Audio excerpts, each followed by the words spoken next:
Dalam satu hadis riwayat Imam Bukhari wa Muslim dari sahabat Umar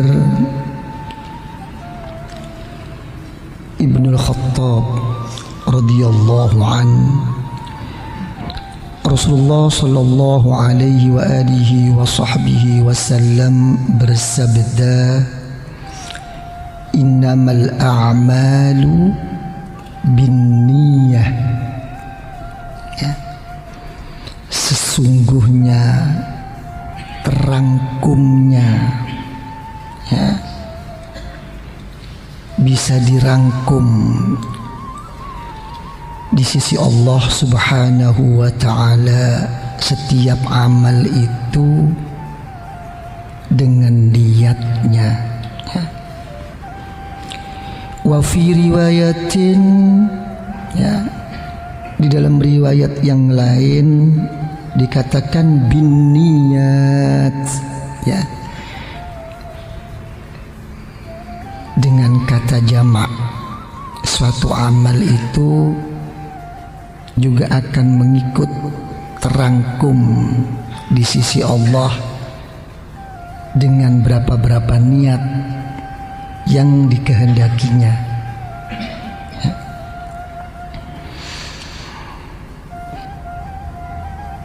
Ya. Karena itu para ulama sufiyah mengatakan, siapapun, ya, kalau dia telah membuka dirinya, ya, daripada salah satu pintu kebaikan dengan baiknya niat, ya,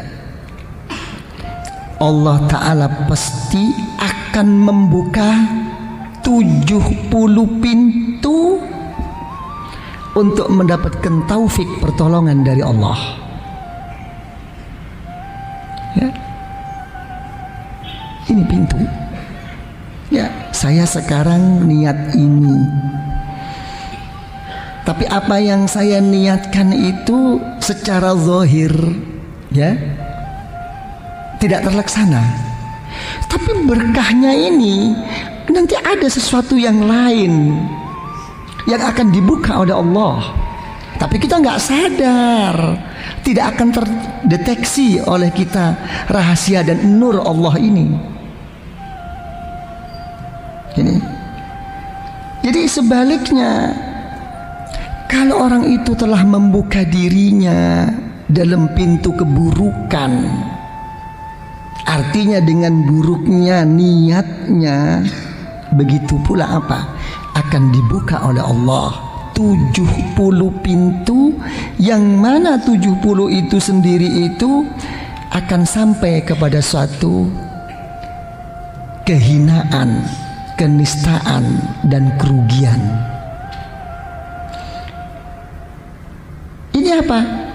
Saling kait mengait. Cuma nggak sadar, ini semua tuh nggak sadar.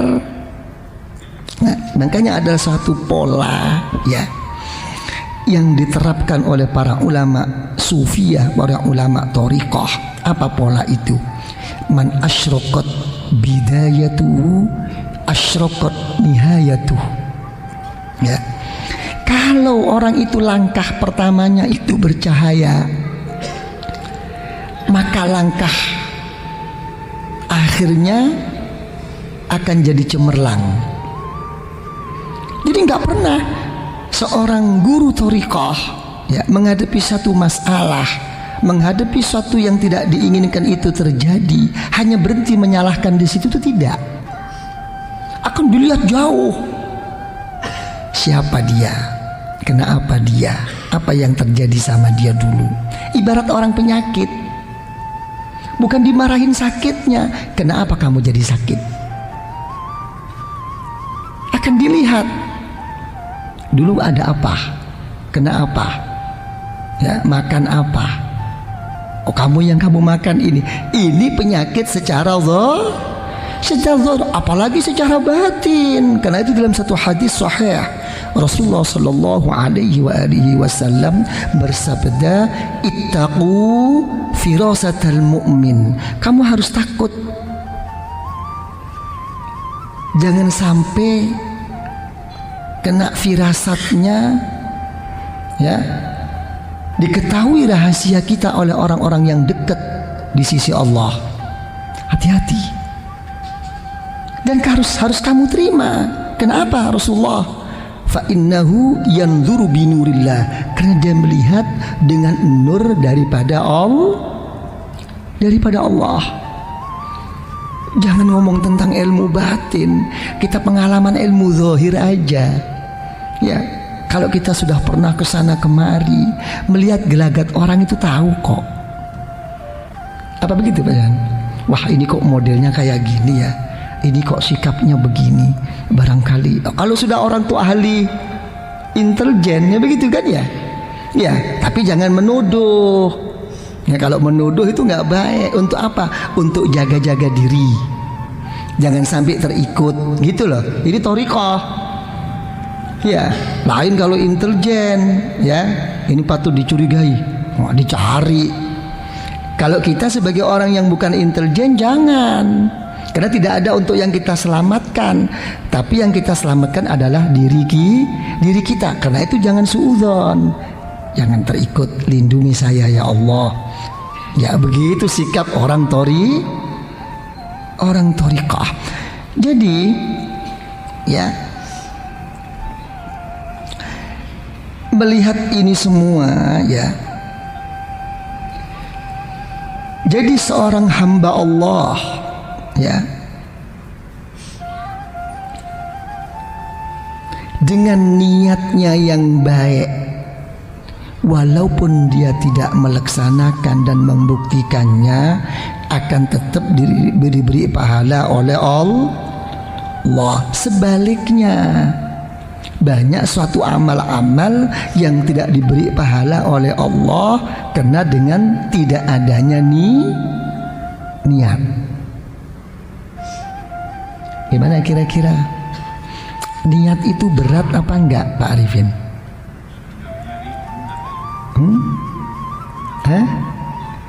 Berat mana, niat sama pegang tasbih?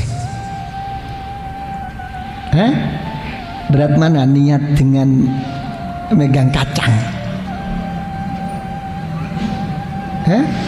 Beratan megang beratan megang kacang. Niat itu nggak berat. Niat itu cuman menyangkut paut kepada apa? Seberapa ya ingat kita. Gitu aja. Jadi sebetulnya kalau melihat ini ya, pintu pertama taufik pertolongan dari Allah adalah dibukanya hati kita bisa memapankan suatu niat. Ya. Dalam satu niat, di dalam Masnad Al-Imam Abu Ya'la radhiyallahu an, Rasulullah sallallahu alaihi wa alihi wasallam menerangkan suatu hadis qudsi ya. Satu tempo yaqulullahu ta'ala lil hafadhah yaumal qiyamah uktubu li 'abdi kadza wa kadza. Kata Allah kepada malaikat tukang catat amal-amal kita, uktubu li 'abdi kadza wa kadza minal ajr. Tolong hamba-hamba saya itu wahai malaikat, kamu catat deh berapa pahala untuknya. Tidak terima malaikat. Ya Rabbana lam nahfaz dzalik minhu wala huwa fi suhufina. Kenyataan wahai Allah, mereka itu tidak punya apa-apa di sini dan tidak ada catatan-catatan yang harus saya catat di sini di dalam dia memperoleh pahala-pahala yang telah akan engkau berikan itu ya Allah. Dijawab oleh Allah subhanahu wa ta'ala, innahu nawah. Kamu tahu apa kamu itu? Dia telah mempunyai niat kok. Bagaimana kira-kira? Kalau sudah begini bagaimana Pak Sufyan? Berat mana sekarang? Niat yang baik untuk pergi haji ya, dengan sekaligus bisa melaksanakan niatnya untuk memperoleh suatu pahala yang mulus sampurna dari sisi Allah, kira-kira enak mana?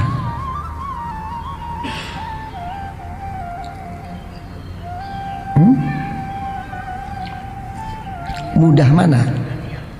Mudah niat. Ya, kadang-kadang begitu dibuktikan, dilaksanakan niatnya, belum tentu kita mampu. Belum tentu. Ini nanti menyangkut ya, bagaimana keberadaan diri kita pada saat melaksanakan niat itu sendiri. Ya, menyangkut kemana? Menyangkut ada suatu label, ada suatu jaminan dari Allah bahwa ini diterima apa tidak oleh Allah. Lain.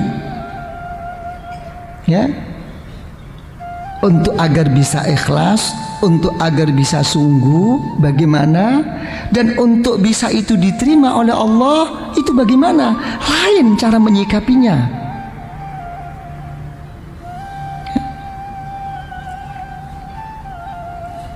Jadi gimana? Kira-kira diperbanyak niat apa enggak? Boleh nggak niat kalau menurut ukuran dia yang diniat itu juga tidak mampu dilaksanakan? Coba diulangi lagi. Boleh nggak seseorang berniat walaupun dia tahu bahwa dia tidak mungkin melaksanakan niat itu? Suatu pertanyaan yang bagus. Jadi pertanyaan si Pak Sufyan ini begini, boleh enggak orang itu mempunyai suatu niat untuk melaksanakan sesuatu, tapi kenyataannya niat yang diinginkan itu dirinya tidak mampu? Boleh apa tidak? Niat itu tidak menunggu dia mampu atau tidak mampu. Ya. Karena di dalam kita menggunakan suatu niat pada sesuatu yang ketidakmampuan itu berarti beriringan apa? Dengan penuh harap rahmat Allah. Saya tidak punya uang, saya tidak punya apa sesuatu untuk pergi haji, tapi saya mohon sama Allah, ya Allah, dengan besarnya rahmatmu ya Allah, begitu ya, dengan kasih sayangmu ya Allah, kalau engkau beri rezeki yang melimpah ya Allah, aku akan pergi haji ya Allah. Begitu cara mendudukkannya. Paham? Jadi cara menduduk, melaksanakan niat, itu lain lagi. Oke? Melaksanakan yang lain. Melaksanakan niat kalau mengikut hukum syariat harus bersamaan dengan apa yang akan dikerjakan. Itu lain. Sudah? Mau tanya?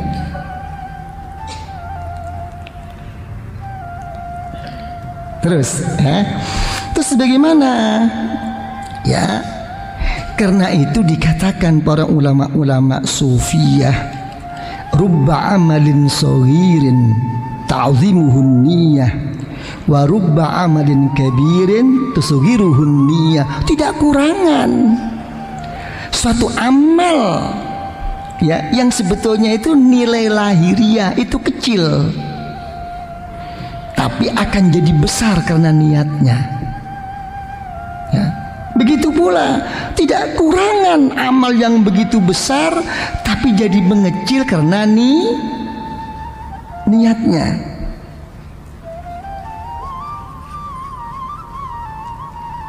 Paham? Ya, nggak perlu dicontohkan. Hah?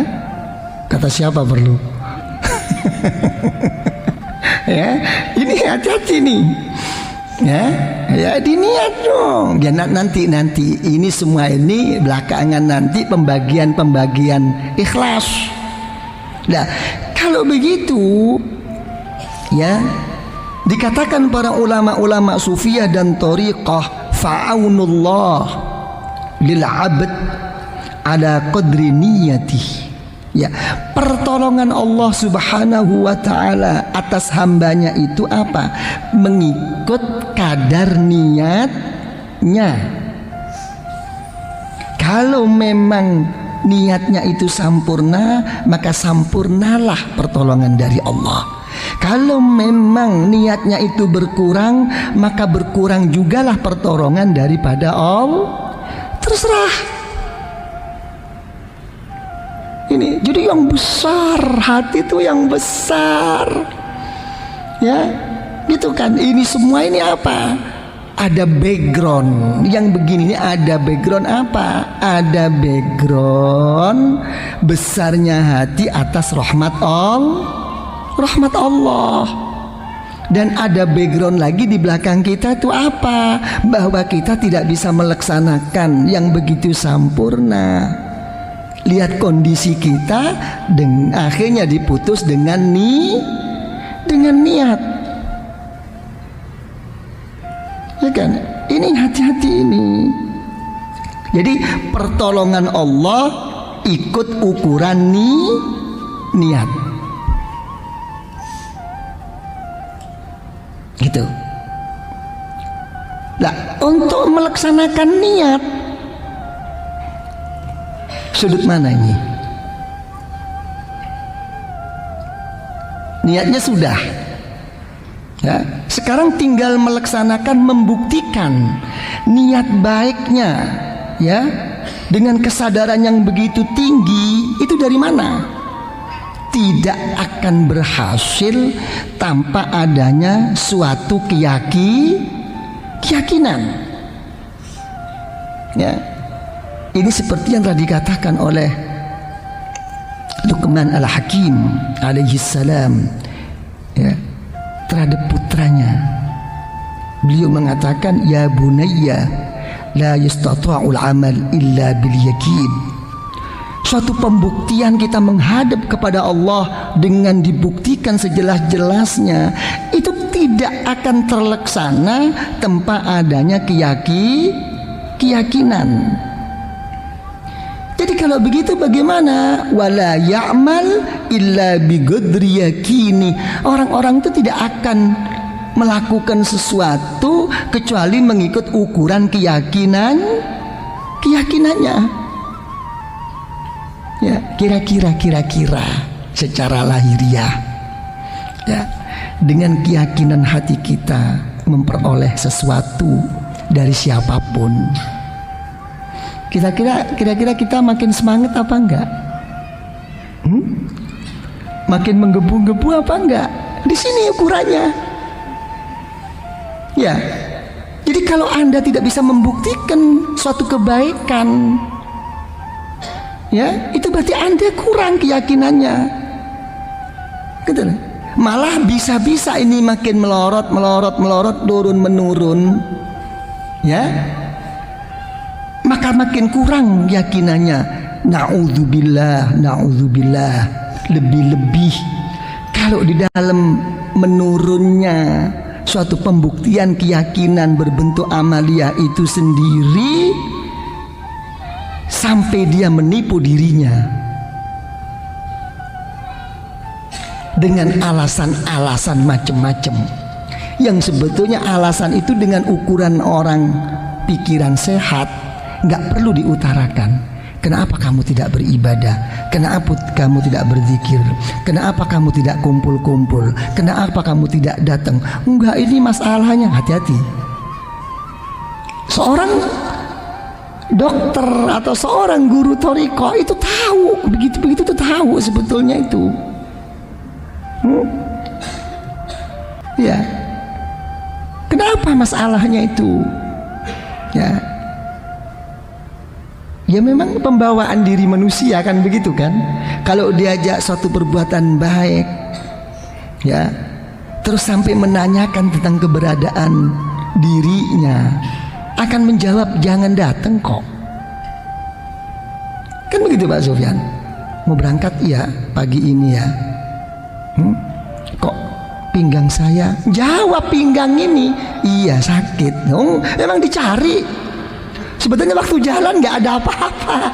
Ayo sekarang pergi kemana? Pergi ke mall. Ayo berangkat. Memang nggak terpikirkan. Tapi begitu diajak berzikir untuk mengaji seperti ini, dipusatkan pikiran dan hatinya untuk meneliti tentang keberadaan dirinya. Gimana pinggang saya?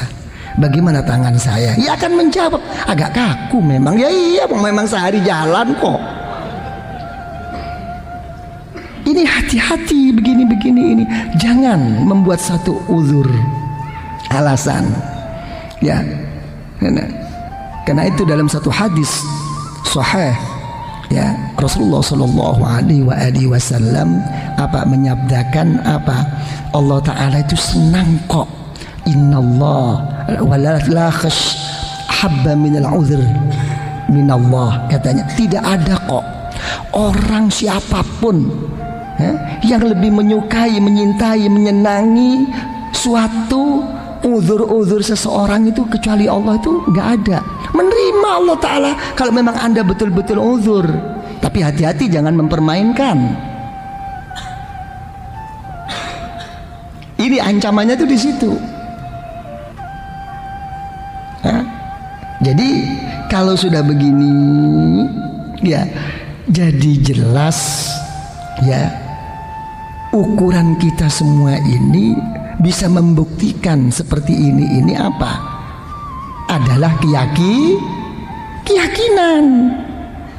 Ini sudah nggak bisa diilmukan lagi, nggak bisa. Itu kan, karena itu yang dinamakan taufik itu apa? Khalqut ta'ah. Ya, lihat dalam ilmu-ilmu tauhid. Ya, yang dikatakan taufik, orang-orang yang mendapatkan pertolongan dari Allah itu apa? Khalqut ta'ah, telah dijadikan dan dibuktikan oleh Allah dia telah bisa melaksanakan suatu pengabdian berbakti kepada Allah. Jadi walaupun ilmunya banyak, rencananya banyak, tujuannya banyak, selagi belum bisa dibuktikan, itu sama dengan orang belum mendapatkan taufik wal hidayah. Ya. Apa mau tanya? Tapi niatnya masih dicatat nggak? Hah? Orang yang demikian itu niatnya masih dicatat Allah. Wah, ini rupanya ngejar niat terus. Begitu bagus ini ya. Yang dicari pahala terus. Betul memang. Apa artinya sebuah pahala? Apa artinya sebuah obat dan vitamin kalau kenyataannya pantangan-pantangan itu sendiri tidak bisa dijauhi? Apa artinya mendapatkan suatu pahala dari Allah, mendapatkan suatu macam-macam dari Allah kebaikan, tapi kenyataannya kalau hatinya tidak bercahaya, bernur daripada Allah? Apa? Sembayangnya 10 menit,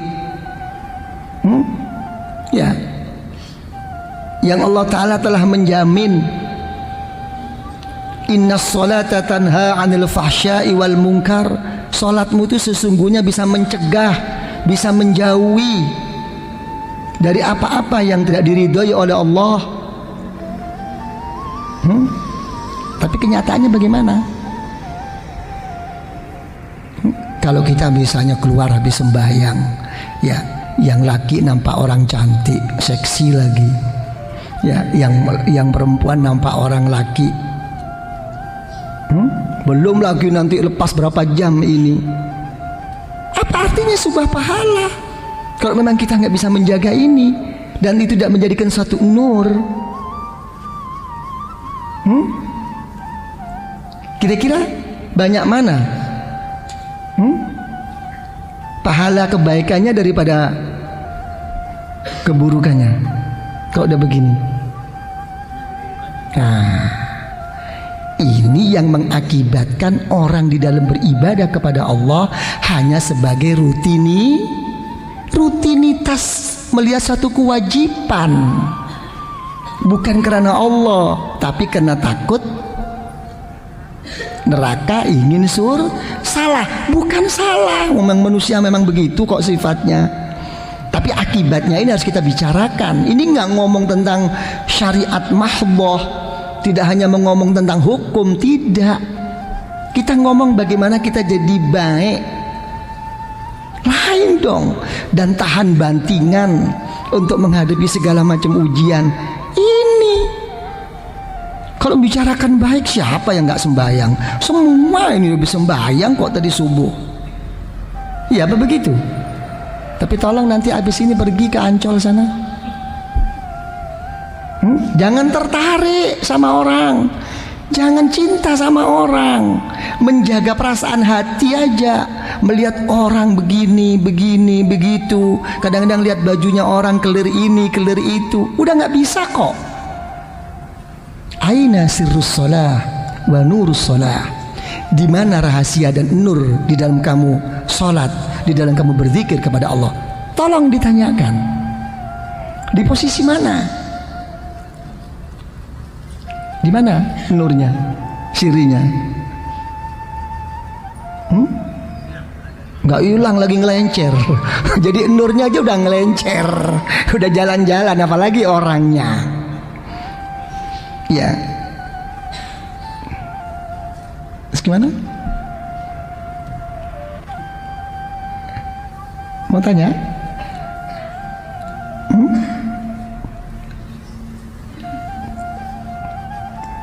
Ini semua apa? Menunjukkan tentang kebesaran dan kehebatan niat. Ya, kenapa kok begini? Ya, karena niat itu ya merupakan amalun qalbiyun salimun min tatarruki nahwir riya. Ya, suatu amal ya, yang mana amal itu menyangkut di dalam hati. Nah, keberadaan niat di dalam hati ini apa? Menjadikan apa? Dia akan selamat dari segala macam penyakit yang berbentuk riya. Itu kehebatan. Pembuktiannya boleh riya, boleh tidak tahan, tapi tentang niat